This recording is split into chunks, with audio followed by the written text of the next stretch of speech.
Chapter 1. The forest silence engulfs Katie, like she's sealed off from a world where cars and cities don't exist. Surrounded by bird songs and sunbeams, slipping through fallen leaves, she understands why people think magic might still exist here. People warned her against camping alone. They warned her of cryptids, monsters, threats, and horrible things in the dense forest of the Pacific Northwest.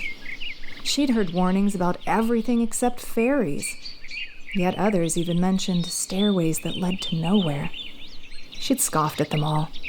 Forests aren't horrible places if someone knew what they were doing, and she'd spent plenty of time in Appalachia growing up, so she wasn't worried about some animals or things that could go bump in the night here. "Everyone worries too much," she says while leaving camp. She spent an hour setting up for a walk along a trail that's supposed to lead her to some falls. "They see a girl hiking alone, and all they see is an impending horror movie." The thought annoys her, but she's always been a little spiteful, in all honesty.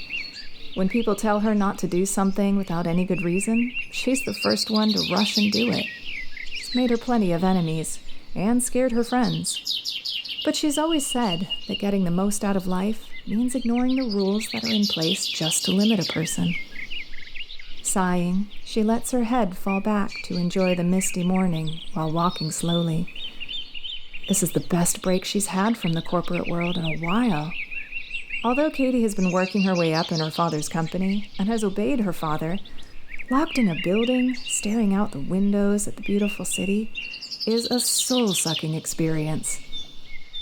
"This is where people belong," she sighs. Continuing her hike and finding a small section of waterfalls thrills her. She strips down and eases into the chilly water. It's nearly freezing this time of year, but it's worth it. She takes a picture of herself from the shoulders up, then sends it to her friends before getting dressed again. She softens her well-worn sneakers over the trail, trying to avoid the crunchiest leaves on the off chance of seeing some animals. She's heard there are bears up here, so everyone says to walk loudly, but it's been so cold, she's hoping they're already hibernating, or at least staying away from well-trafficked trails. With that reminder of bears, the one forest-dwelling creature she's in no hurry to meet, she crosses her fingers. "I don't have bear spray, so please spare me, bears." That little bit of hope seems to work until she hears a low, grunting, growling sound. The hair on the back of her neck raises, and she comes to a dead stop. The loose strands of her nearly golden blonde hair slide into her face. Calming her panting breaths with a hand on her chest, she slowly moves forward, stepping carefully, not wanting to invite trouble. Every alarm bell in her body is screaming at her to run, but she can't. Her feet carry her forward until she has a tree for cover. With one deep, assuring breath, she glances around the tree to see a bear. Nothing else could be that big but a bear that's easily bigger than her, unquestionably bigger than her. Has its face buried in her tent, sniffing loudly, like memorizing her scent. Another bear, this one slightly smaller, but still bigger than her, is working its large teeth and oddly dexterous claws over the rope she used to tie her food out of the way. They make an occasional low sound, like they're talking to one another. The second her food bag drops to the ground, she gasps and slaps a hand over her mouth. Her legs shake, but when the bear, focused on her food, stands on its back legs, lifting its nose to the sky before scanning the area near her, she knows she has to run. She heard that bears are hard to escape.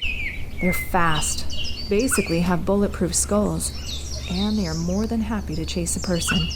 But she doesn't have a choice. She pulls her hunting knife from her backpack, steels her nerves, then sprints through the woods. Katie doesn't even choose a direction. She just runs, letting her lungs scream as she tries to navigate some old, nearly overgrown path. Something lumbers behind her, loud and unafraid. It snarls, and Katie drops, barely avoiding the bear's attack. She scuttles on her hands and feet like a crab, staring at the impossibly huge grizzly there. Brown is bad, especially that deep, almost reddish brown. The huge beast lifts himself upward, glowering down at her. It has to be 9 feet tall. Katie gasps, pushes herself up, and backs away. "We're good. Take my food. Move into my camp. Take it. Just let me go." The bear's head cocks to the side, as if it understands. But when it drops to its front paws, eyes still on her, sniffing and slowly moving forward, Katie knows she can't rely on any kindness from the creature. She hurries backwards again, and it lifts her chin. It has shockingly human eyes, hazel, expressive. And right now, that gaze is daring her to run.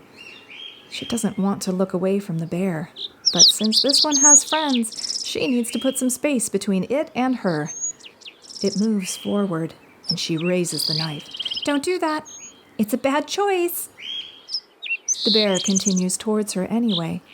She slashes her weapon across its face, hears a sharp whine, and then takes off, running through the forest, more like a deer than a person, desperate to escape however she can. She discards her coat, tossing it to one side, and then her shoes, attempting to divert her scent. She has no idea where she's going, but if it means away from the bears, it's good enough.